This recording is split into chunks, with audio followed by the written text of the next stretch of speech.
कल की घटना के बारे में क्या हुआ और जितने तरह की उसमें बातें चल रही हैं, लोग बयानबाजी कर रहे हैं, उस पर मैं एक बार आपको स्पष्ट बताऊं।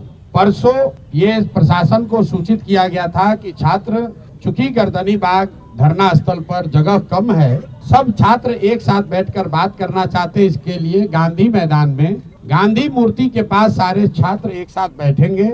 वहीं पर छात्र संसद में ये तय किया जाएगा कि आगे का रास्ता क्या होगा। सरकार का जो पहला कहना है कि हमने परमिशन नहीं दिया, ये बिल्कुल सरासर गलत है। परमिशन का कोई सवाल ही नहीं है।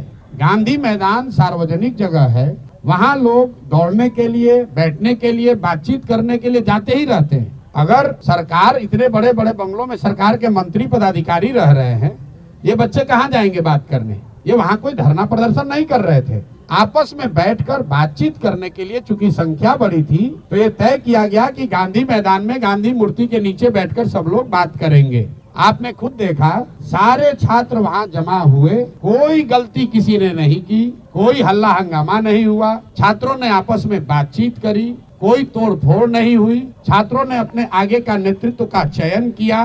फिर वहां से हम लोगों ने तय किया कि सरकार को अपनी मांगों को देने के लिए हम लोग जाकर उनको ये ज्ञापन देंगे। चलने से पहले दो निर्णय हुए सर्वसम्मति से। पहला निर्णय ये था कि हम लोग कोई भी ऐसी गतिविधि नहीं करेंगे जिसको सरकार इल्लीगल कह सके। तो हम लोग पैदल चलेंगे, कोई तोड़फोड़, कोई हल्ला हंगामा नहीं होगा। सरकार जहां भी हम लोग को रोकेगी, हम लोग वहीं पर बैठ जाएंगे। हम लोग गांधी मैदान से निकले हैं, 10,000 से ज्यादा छात्र वहां से मेरे साथ और बाकी अन्य साथियों के साथ निकले। जब हम लोग जेपी गोलंबर के आसपास पहुंचे हैं, वहां पर पुलिस प्रशासन ने हम लोग को रोका। सारे छात्र वहां शांति से बैठे हुए थे। उस दौरान हम लोगों ने वहां के प्रशासन से बातचीत शुरू की इस स्थिति को डिफ्यूज करने के लिए। पहला प्रस्ताव प्रशासन की ओर से ये आया कि आप छात्रों के डेलीगेशन से सरकार की ओर से बीपीएससी के सेक्रेटरी मिलने को तैयार है, जिसको वहां पर बैठे छात्रों ने सबने खारिज कर दिया। फिर करीब 15-20 मिनट के बाद यहाँ के मुख्य सचिव अमृतलाल मीना जी से बात होने के बाद उन्होंने कहा कि वो छात्रों के डेलीगेशन से मिलने के लिए तैयार है। इस बात की हम लोगों ने वहाँ घोषणा की। वहाँ से दो बातें हुई। एक तो पब्लिक एड्रेस सिस्टम बड़ा नहीं होने की वजह से, क्योंकि वहाँ बहुत बड़ा कोई माइक तो था नहीं, वहाँ पर ये घोषित किया हमने कि भाई 5 साथी आपके बीच से जो हमारे अगल बगल बैठे हैं, ये लोग मुख्य सचिव के यहाँ जाएंगे, बात करेंगे और जो नतीजा निकलेगा, अगर छात्रों के मनोनुकूल हो तो उसको स्वीकार किया जाएगा, अगर छात्रों के मनोनुकूल न हो तो फिर आगे का आंदोलन चलता रहेगा।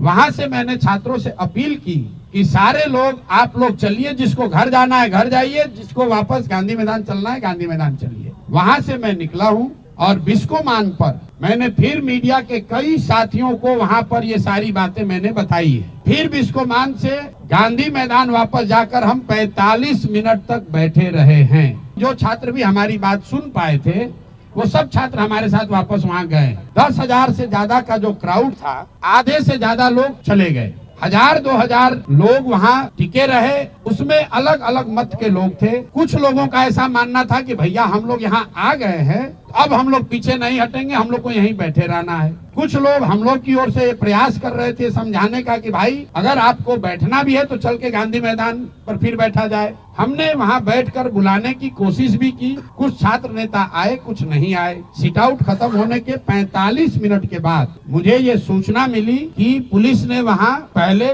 वाटर कैनन का प्रयोग किया और फिर छात्रों पर बर्बरतापूर्ण लाठी चार्ज किया गया है। तो पहली बात मैं आपको क्लियर करना चाहता हूं कि प्रशांत किशोर वहां से नहीं हटे हैं। प्रशांत किशोर के हटने के बाद पुलिस ने लाठी चार्ज किया है और ये गलत है, सरासर गलत है। और किसी भी हालत में जिन लोगों ने भी ये गलती करी है उनको छोड़ा नहीं जाएगा। जब तक हम हैं, पूरी ताकत से जिन लोगों ने भी छात्रों पर लाठी चलाई है उनको छोड़ा नहीं जाएगा। आंदोलन नीचे अब होने वाला नहीं है, क्योंकि अगर वहाँ 1,000-1,500 छात्र रह भी गए थे, वहाँ ट्रैफिक नहीं रुका हुआ था, छात्र कोई उपद्रव नहीं कर रहा था, किसी सार्वजनिक संपत्ति का कोई नुकसान नहीं हुआ है। पुलिस चाहती तो उसको हल्के से अपने आप छात्र वापस जा रहे थे।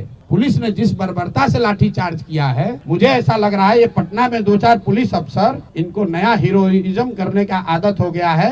तो आपके माध्यम से मैं बता रहा हूँ, आप लोगों ने सूचना दी है कि हम लोग पर FIR हुआ है। आज हम लोग यहाँ के पुलिस पर FIR भी करेंगे, पुलिस पर कोर्ट में भी जाएंगे, इनको ह्यूमन राइट्स में भी ले जाएंगे और जिन बच्चों को बर्बरतापूर्ण तरीके से मारा गया है एक एक उसका हिसाब होगा। अगर नारेबाजी करने से लड़के उल्लंघन कर रहे हैं कानून का, तो आप लड़कों को दौड़ा दौड़ा कर मार रहे हैं, वो कानून का उल्लंघन नहीं है। कौन से कानून में लिखा हुआ है कि पुलिस ऐसे मार सकती है? कोई नहीं मार सकता है। और अभी एक मौका में फिर से सबके हित में हम लोग लफंगई करने नहीं आए हैं। मैं चाहता हूं और छात्र ये चाहते हैं कि उनका रास्ता निकले। इसीलिए जो छात्र साथी हमारे बैठे हुए हैं, कल रात में 4 बजे तक सारे लोगों ने निर्णय लिया है कि हम लोग फिर से सरकार को ये अवसर दे रहे हैं। अभी प्रेस वार्ता के बाद यहीं से ये बच्चे जा रहे हैं मुख्य सचिव से मिलने 5 मांगों को लेकर। पहली मांग जो छात्रों की सबसे बड़ी मांग है कि री एग्जामिनेशन कराया जाए। दूसरी मांग, जो अनियमितता BPSC परीक्षा को कंडक्ट करने में हुई है उसकी एक न्यायिक या उच्च स्तरीय जांच होनी चाहिए। तीसरी मांग, सोनू यादव जो लड़का इस पूरे प्रकरण में जिसने आत्महत्या कर ली, उसके परिवार को कम से कम 10 लाख रुपए की आर्थिक सहायता मिलनी चाहिए। चौथी मांग, जिन बच्चों पर भी आपराधिक मुकदमे दर्ज किए गए हैं, कल लड़के जो अस्पताल में भर्ती हैं, CT स्कैन हो रहा है, उनका अल्ट्रासाउंड हो रहा है, उससे भी पुलिस वाले जाकर OD स्लिप पर साइन करवा रहे हैं ब्लैंक में, नामजद उनको करने के लिए। तो सारे बच्चों पर जो आपराधिक मुकदमे लगाए गए हैं उसको वापस लिए जाएं। और अंतिम और एक महत्वपूर्ण बात, जिन पदाधिकारियों ने पिछले 2 बार से लाठी चार्ज करने का ऑर्डर दिया है, जिन्होंने बच्चों पर बर्बरतापूर्ण लाठी चार्ज किया है, उन पर कार्रवाई हो।